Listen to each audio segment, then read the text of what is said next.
हम हर बार कुछ खास लेकर आते हैं और वो होती है खास खबर। आज की इस सप्ताह की खास खबर हमारे रिपोर्टर क्या लेकर आए हैं, आइए देखते हैं। आजकल देश में फॉर्मल और नॉन फॉर्मल दोनों ही प्रकार की शिक्षा पद्धतियों को बढ़ावा दिया जा रहा है, मगर फॉर्मल एजुकेशन के लिए एडमिशन्स मिलने में बहुत दिक्कतें आती हैं और उसके बाद नौकरियां मिलने में तो और भी ज्यादा। भारत सरकार में मानव संसाधन विकास के राज्य मंत्री डॉक्टर वल्लभ भाई कथीरिया के सामने हमने ये समस्या रखी तो उन्होंने बताया, हमारे गवर्नमेंट ने एक तो जैसे साक्षरता बढ़ती जा रही है, ड्रॉप आउट भी हम कम कर रहे हैं, इनके कारण सेकेंडरी और हायर सेकेंडरी में संख्या बढ़ रही है और जैसे इसमें बढ़ती रही है वैसे कॉलेज में जाने के लिए भी संख्या कॉलेजों की बच्चों की बढ़ रही है। तो एक तो हमने एक एजुकेशन को ओपन कर दिया है सेल्फ फाइनेंस कॉलेज के माध्यम से।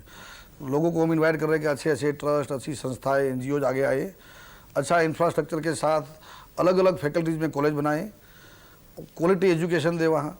तो इसके लिए हमारी जो टेक्निकल एजुकेशन है तो उसमें कॉलेजेस है, रूटीन एमए, बीकॉम, बीए में भी अच्छी अच्छी कॉलेजें बन रही हैं। जो कॉलेज अच्छी है वहाँ ज़्यादा लोग जाने का पसंद करते हैं क्योंकि वहाँ का रेपुटेशन अच्छा है। लेकिन अब हमने तय किया है कि नेक एक्रेडिटेशन जो यूजीसी के साथ सभी को यूनिवर्सिटी संलग्न है, जैसे यूनिवर्सिटीज़ को हम national assessment and accreditation council का एक सर्टिफिकेट देते हैं, ग्रेड देते हैं, वैसे सभी कॉलेजेस भी नेक के साथ जुड़ जाए और उनका एक असेसमेंट हो और एक ऐसी क्रेडिट प्राप्त करें कि जिसके कारण वहाँ क्वालिटी एजुकेशन हो, इंफ्रास्ट्रक्चर वैसा हो। तो बाद में जो अभी ये प्रॉब्लम है कि एक ही कॉलेज में बच्चे जाने का सोचते हैं, वो नहीं सोचेंगे, बाकी की जहाँ जहाँ अपने नज़दीक में भी मिल जाएगी तो वहाँ बच्चे जाएंगे। नए सेल्फ फाइनेंस कॉलेज खुलेंगे, इसके कारण भी वहाँ जाएंगे। नए टेक्निकल कॉलेजेस बहुत से हम खोल रहे हैं, नई नई डिसिप्लिन में हम ऐसे अभ्यासक्रम बना रहे हैं, सिलेबस बना रहे हैं, करिकुलम बना रहे हैं, जिसके कारण उनको तुरंत ही ग्रेजुएशन के बाद कोई ना कोई जगह एम्प्लॉयमेंट मिल जाए, इसलिए अनएम्प्लॉयमेंट का भी प्रॉब्लम ना हो। साथ साथ हम वोकेशनल एजुकेशन का भी प्रचार प्रसार कर रहे हैं। हम जानते हैं कि यदि आज हमारे देश में हायर एजुकेशन का परसेंटेज 6% लोग ही जो 18 से 23 ईयर्स के लोग बच्चे हैं, वो 6% बच्चे ही एजुकेशन पा सकते हैं कॉलेजेस का। वो हम ये 10वीं पंचवर्षीय योजना में 10% करना चाहते हैं। तो इतना भी बढ़ेगा तो भी काफ़ी इंफ्रास्ट्रक्चर कॉलेजेस की ज़रूरत होगी।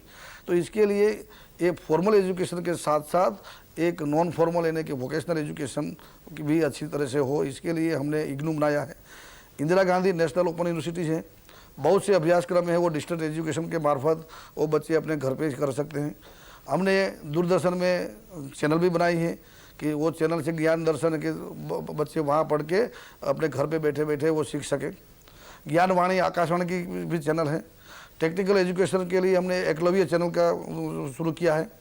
वैसे डिस्टेंस एजुकेशन में बच्चे अपने घर पे बैठे ऐसे ऐसे कोर्सेज कर सके और सभी प्रकार के कोर्सेज को हम बढ़ावा दे रहे हैं। सभी स्टेट को भी कह रहे हैं कि इग्नू के आधार पर अपने अपने स्टेट में ऐसी यूनिवर्सिटी बनाइए, ओपन यूनिवर्सिटी, और उनके माध्यम से शिक्षा दें। इसके आगे हम बढ़ेंगे तो स्कूलिंग के लिए भी NIOS है हमारे पास, नेशनल इंस्टीट्यूट ओपन स्कूलिंग, कि जहाँ भी बच्चा यदि 8वीं कक्षा के बाद पढ़ाई नहीं की है तो सीधी और 10वीं कक्षा की, 12वीं कक्षा की एग्ज़ाम दे सकते हैं।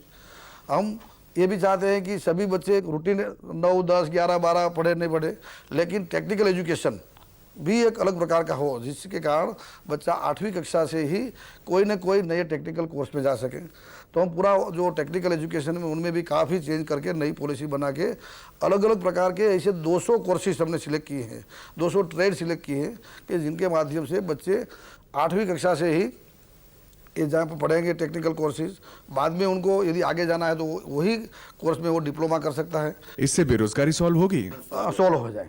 तो ऐसे बहुत से तरीके हैं जिससे हम चाहते हैं कि एक तो बच्चे को ज़्यादा से ज़्यादा एक्सपोजर अलग अलग फैकल्टीज़ में मिले, सेल्फ फाइनेंस कॉलेज के माध्यम से और ओपन स्कूलिंग और इग्नू के माध्यम से बच्चों को एडमिशन मिले।